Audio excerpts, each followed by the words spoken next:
The town of Millhaven, Oregon, has a way of making strangers feel as though they were being watched, Eleanor Marsh noticed. At the moment she turned off the highway onto the narrow road that leads to her parents' home, the trees stood shoulder to shoulder, their branches weaving together overhead to form a canopy so thick that even in the middle of the afternoon, the road below was dark and cold.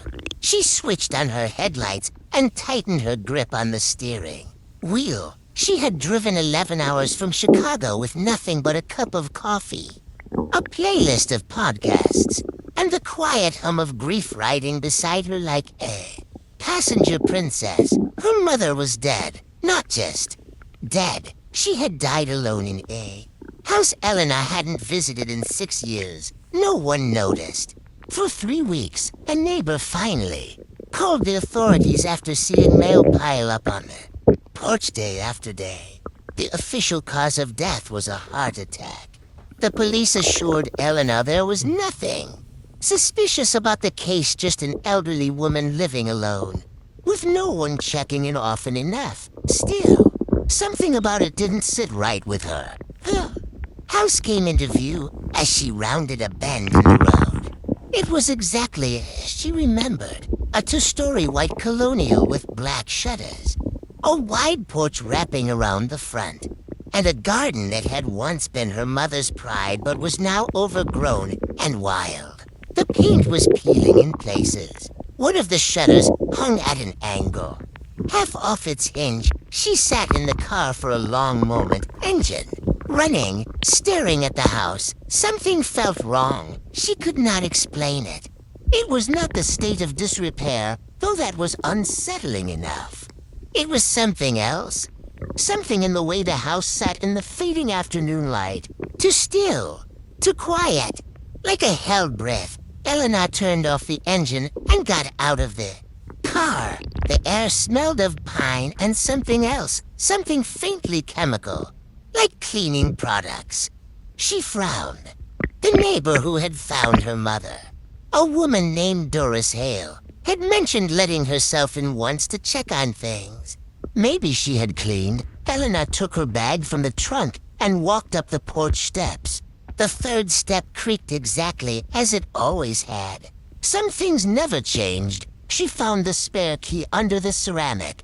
Frog by the door, her mother had kept it there for 40 years, despite Eleanor telling her repeatedly that it was the first place any burglar would look.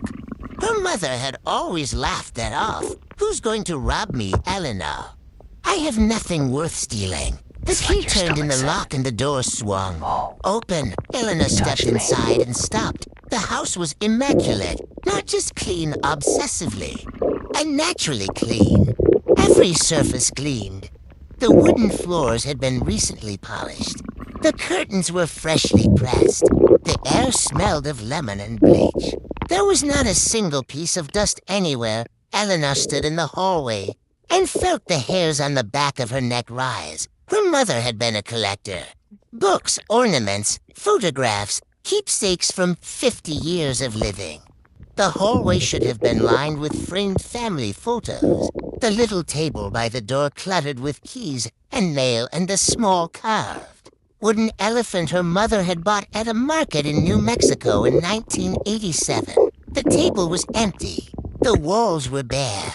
Every single personal item was gone. Eleanor set her bag down slowly. "Mom," she whispered, though she did not know why. The house did not answer. Doris Hale was 73 years old, small and bird-like, with sharp brown eyes that missed nothing. She opened her door before Eleanor had even knocked, as though she had been watching from the window. "I saw your car," Doris said simply.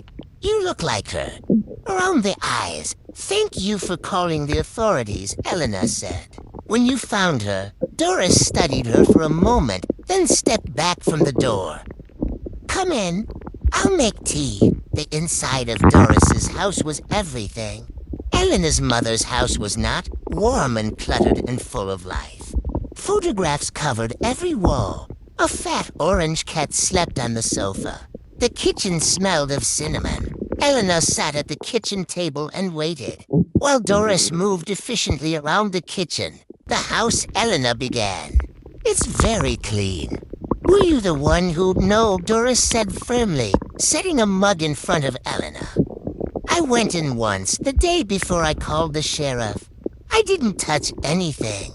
I just wanted to make sure she wasn't well. She sat down across from Elena. She was in the bedroom, peaceful looking.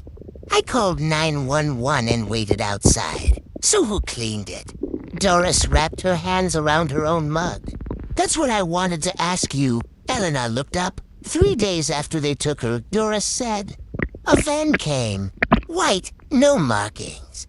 2 people in it, a man and a woman, both in dark clothing. They were in that house for 6 hours. I watched from my window. She paused. I thought maybe you had sent them. A cleaning service. I didn't send anyone, Elena said quietly. Doris nodded slowly, as though this confirmed something she had already suspected. There's something else, the old woman said. She got up and left the kitchen, returning a minute later with a small envelope which she placed on the table between them. This came through my door 2 days after your mother died. No stamp. Hand-delivered. Elena picked up the envelope. Her name was written on the front in handwriting she did not recognize. She opened it and pulled out a single index card. On it, in neat block letters, were 6 words. Don't look for what she kept. Elena stared at the card for a long time. Did you see who delivered it? She asked. No, Doris said. But whoever it was knew you were coming. Sheriff Dale Pruitt was a large man in his late 50s with a sun-weathered face and the careful, measured manner of someone who had learned long ago that most problems went away if you waited long enough. He did not seem pleased to see Elena. Miss Marsh, he said, leaning back in his chair.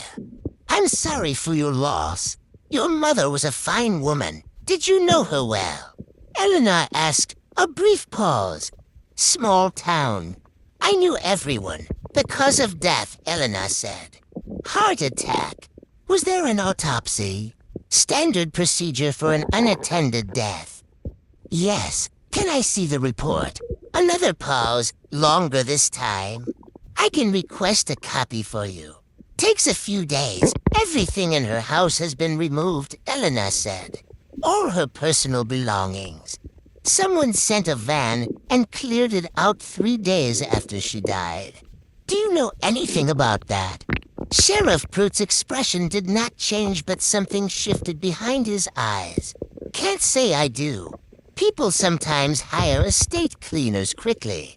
Grief does strange things. I didn't hire anyone. Maybe a friend of hers. A relative. She had no relatives except me. The sheriff clasped his hands on the desk. Miss Marsh, I understand you've driven a long way and you're dealing with a difficult loss. But I want to be straightforward with you. Your mother died of natural causes. The medical examiner confirmed it. Whatever happened to her belongings is a private matter and not a police concern unless you have evidence of a crime. Someone delivered a threatening note to my neighbor's house, Elena said.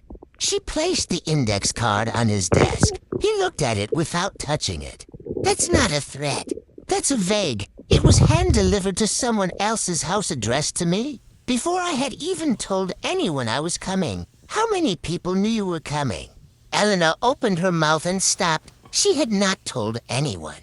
She had simply gotten in the car and driven. She looked at the sheriff. He looked back at her steadily. I'll look into it, he said. The tone of his voice said he would not.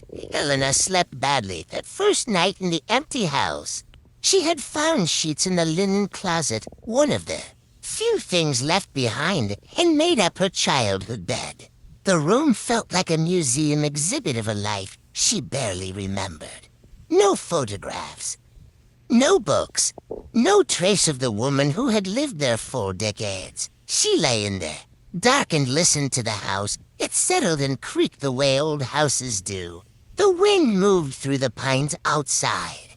Once, around 2 a.m., She heard what sounded like footsteps on the porch and lay completely still, heart hammering, for 10 full minutes before convincing herself it was an animal. In the morning, she began to search the house methodically. She did not know what she was looking for, but the note had said not to look for what her mother kept, which meant her mother had kept something, and someone very much did not want Elena to find.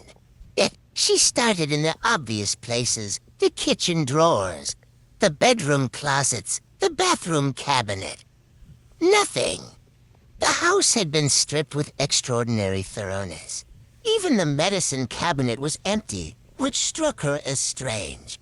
Her mother had been in her 70s and took medication for her blood pressure and thyroid. Every bottle was gone. She moved to the basement. The basement was the one place that still smelled like her mother, a faint trace of the lavender sachet she kept everywhere, mixed with old paper and wood. Elena stood at the bottom of the stairs and breathed it in and felt, for the first time since arriving, the specific weight of loss. The basement had been cleared like everywhere else. Metal shelving units stood empty along the walls. The old chest freezer was gone. The wooden workbench her father had built 30 years ago was still there, bolted to the wall. Too heavy to move easily, Elena ran her hands along the underside of the workbench. Her fingers found something taped to the wood, a key, small, brass, with a number stamped on it. The number 214. Elena stared at it in her palm. It looked like a safe deposit box key or a locker key, the kind used by bus stations and storage facilities. She turned it over. On the back, written in her mother's handwriting in tiny, careful letters, were to It's words, like your stomach's Millhaven Station. Oh, you touched me. The Millhaven bus station was a small, tired building on the edge of town that smelled of old coffee and diesel. A bored teenager sat behind the ticket counter, scrolling through his phone. The lockers were along the back wall, old metal units, the kind that took quarters. Most of them were empty and unlocked, doors hanging open. But locker 214 was closed. Elena's key fit perfectly. Inside was a single item, a brown envelope, letter-sized, sealed with tape. Her name was written on the front in her mother's handwriting. Elena's hands were not entirely steady as she opened it. Inside were 3 things. The first was a photograph. It showed her mother, younger, perhaps in her 40s, standing with a man Elena did not recognize. They were outside what looked like a government building. Her mother was smiling. The man was not. On the back of the photograph, her mother had written the name Richard Colby. The second item was a folded document. Elena opened it carefully. It was dense with legal language, but the heading was clear, non-disclosure agreement. Her mother's signature was at the bottom, dated 22 years ago. The other signatory was a company called Veriton, Biological Sciences LLC. The third item was a handwritten letter. 2 pages, front and back, in her mother's small, neat script. Elena leaned against the locker, unit, and read it. By the time she finished, she was sitting on the floor. Her mother had not. Been a retired school teacher living quietly in the Oregon countryside for 11 years. Between 1987 and 1998, her mother had worked as an administrative assistant at a research facility outside Portland, a facility that conducted pharmaceutical trials. Her mother had witnessed things that had been covered up, buried, signed away under NDAs and confidentiality agreements and quiet payments to families who asked too many questions. People had died in those trials. Not many. 4 that her mother knew of. All ruled as unrelated to the research. All quietly settled. Her mother had kept copies of documents, records, evidence, and for 22 years she had said nothing. Bound by fear and a legal agreement and the monthly payment that appeared in her account without fail. Until 6 months ago, when the payments stopped, if you are reading. This her mother had written at the end of the letter. Then something has happened to me. I don't know what. Maybe nothing. Maybe I am being paranoid. But I have kept these secrets for too long, and they have grown heavier every year.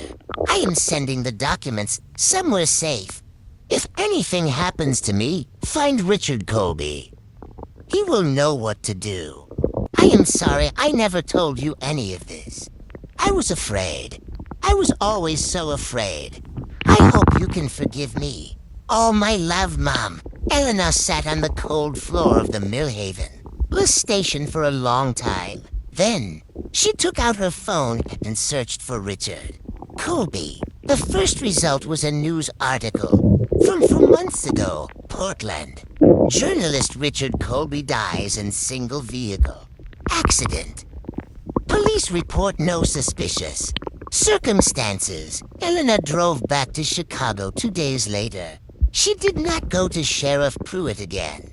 She did not tell anyone in Millhaven what she had found. She carried the envelope in her bag and kept her eyes on the rearview mirror the entire drive back. In Chicago, she spent 2 weeks doing nothing but research. She found Veritan Biological Sciences, dissolved in 2001. Its assets absorbed by a larger pharmaceutical company called Nexigen Corp. Now one of the largest drug manufacturers in the country with government. Contracts worth billions. She found the 4 names her mother had mentioned. Cross-referenced death certificates, trial records, family statements buried in old local newspapers. The pattern was undeniable once you knew what to look for. She found a lawyer, not a local one. Someone in New York who specialized in whistleblower cases and corporate litigation.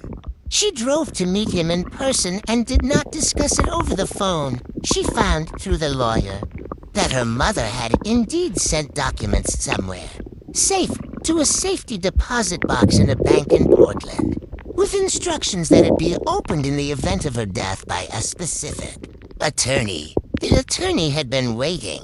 The documents were extensive, detailed, damning. 6 months after Eleanor walked into that lawyer's office in New York, a federal investigation was opened into Nexigen Corp. Eleanor did not sleep well for a long time after that. She changed her phone number. She moved apartments. She kept the brass key on her keychain, a small cold reminder of everything her mother had carried. Alone for 22 years, she thought often about the note. Don't look for what she kept. It had been meant as a warning, a threat dressed up as advice. But whoever had written it had made one mistake. They had underestimated how much Eleanor Marsh was her mother's daughter. Thank you for watching. If you enjoyed this story, don't forget to like, comment, and subscribe. New stories every week.